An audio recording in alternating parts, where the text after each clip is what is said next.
নাহমাদুহু ওয়া নুসাল্লি আলা রাসূলিহিল কারীম আম্মা বাদ।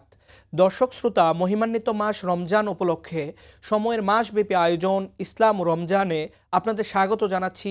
আমি জাকারিয়া হারুন। আজ আলোচনা করব রোজাদারকে ইফতার করানোর যে ফজিলত। কোনো রোজাদারকে ইফতার করালে মহান আল্লাহ নিজের পক্ষ থেকে তার প্রতিদান দেন, রোজাদারের আমল থেকে নয়। অন্যকে ইফতার করালে রোজাদারের কোনো নেকি কমানো হয় না। এটা বান্দার প্রতি মহান আল্লাহর একান্ত অনুগ্রহ। রমজানে রোজাদারকে ইফতার করানো হলো মুমিনের বিশেষ আমল। এ বিশেষ আমলের বিনিময়ে মহান আল্লাহ বান্দাকে ক্ষমা করে দেন। এছাড়াও রয়েছে অনেক ফজিলত। অন্য রোজাদারকে ইফতার করানো নেকি বৃদ্ধির আমল ও পাপ মোচনের আমল হিসেবে ঘোষণা করেছেন নবীজি সাল্লাল্লাহু আলাইহি ওয়াসাল্লাম।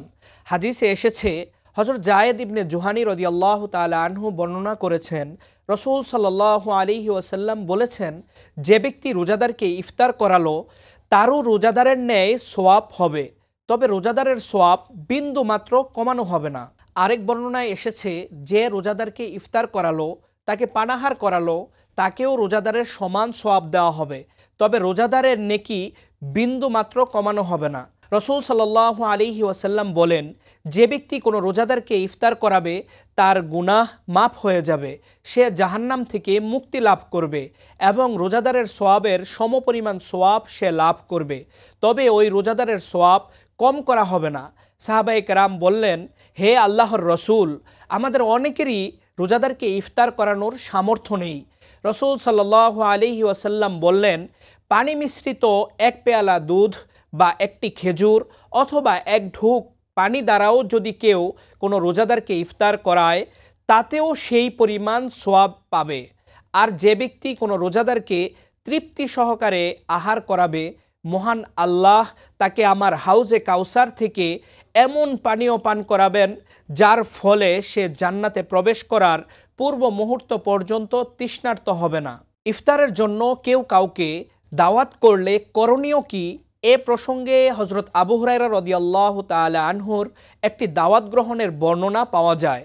হযরত আবু হুরায়রা রাদিয়াল্লাহু তাআলা আনহু থেকে বর্ণিত, তাকে এক নারী ইফতারের জন্য দাওয়াত করল। তিনি তাতে সাড়া দিলেন, বললেন, আমি তোমাকে বলছি, যে গৃহবাসী কোনো রোজাদারকে ইফতার করাবে তাদের জন্য তার অনুরূপ সওয়াব হবে। নারী বলল, আমি চাই আপনি ইফতারের জন্য আমার কাছে কিছুক্ষণ অবস্থান করুন, বা এ জাতীয় কিছু বলেছে। তিনি বললেন, আমি চাই এ নেকি আমার পরিবার অর্জন করুক। আবু সাওয়ার আল আদাবি রহিমাহুল্লাহ বলেন, বনি আদি গোত্রের লোকেরা কেউ কখনো একাকী ইফতার করেনি।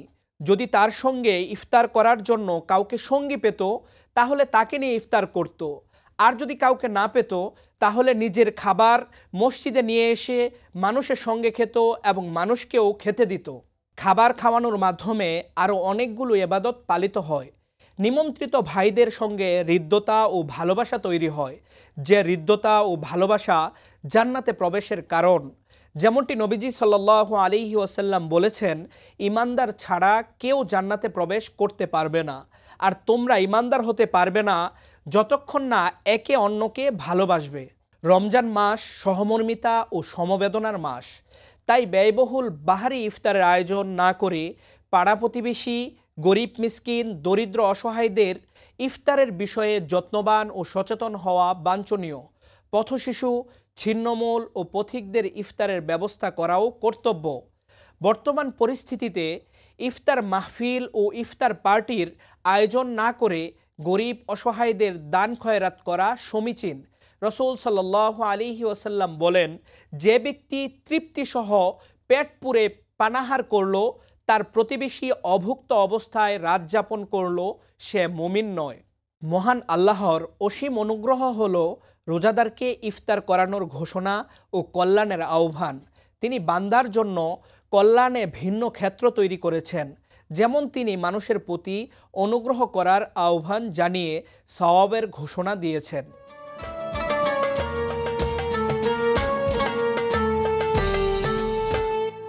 প্রিয় সুধী, রমজানের রোজা সঠিকভাবে পালনের জন্য রমজান সম্পর্কিত গুরুত্বপূর্ণ মাসালা জানা জরুরি।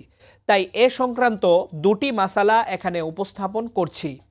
একজন জানতে চেয়েছেন, প্লেনে পশ্চিম ও পূর্ব দিকে সফর করলে ইফতার কখন করবে? পশ্চিম দিকে প্লেনে সফর করার কারণে যদি সময় বেড়ে যায়, তাহলে সুবে সাদিক থেকে নিয়ে 24 ঘন্টার মধ্যে সূর্যাস্ত হলে সূর্যাস্ত পর্যন্ত ইফতার বিলম্ব করবে। আর 24 ঘন্টার মধ্যেও সূর্যাস্ত না ঘটলে 24 ঘন্টা পূর্ণ হওয়ার সামান্য কিছু পূর্বে ইফতার করে নেবে। পূর্ব দিকে প্লেনে সফর করলে যখনই সূর্যাস্ত হবে তখনই ইফতার করে নেবে, কারণ রোজার শেষ সময় সূর্যাস্ত পর্যন্ত। আরেকজন জানতে চেয়েছেন, ইফতার কোন সময় করা উত্তম? সূর্য অস্তমিত হওয়ার পর বিলম্ব না করে তাড়াতাড়ি ইফতার করা মুস্তাহাব, বিলম্বে ইফতার করা মাকরুহ। ইফতার তাড়াতাড়ি করা প্রসঙ্গে রসুল সাল্লাল্লাহু আলাইহি ওয়াসাল্লাম বলেন, মানুষ যতদিন পর্যন্ত সময় হওয়া মাত্র ইফতার করবে ততদিন কল্যাণের সঙ্গে থাকবে। দর্শক শ্রোতা, রমজান মাস জুড়ে সময়ের নিয়মিত আয়োজন, ইসলাম ও রমজানের সঙ্গে থাকার জন্য সবাইকে ধন্যবাদ। পরবর্তী পর্ব দেখার আমন্ত্রণ জানিয়ে এখানেই শেষ করছি। আসসালামু আলাইকুম ওয়া রাহমাতুল্লাহি ওয়া বারাকাতুহু।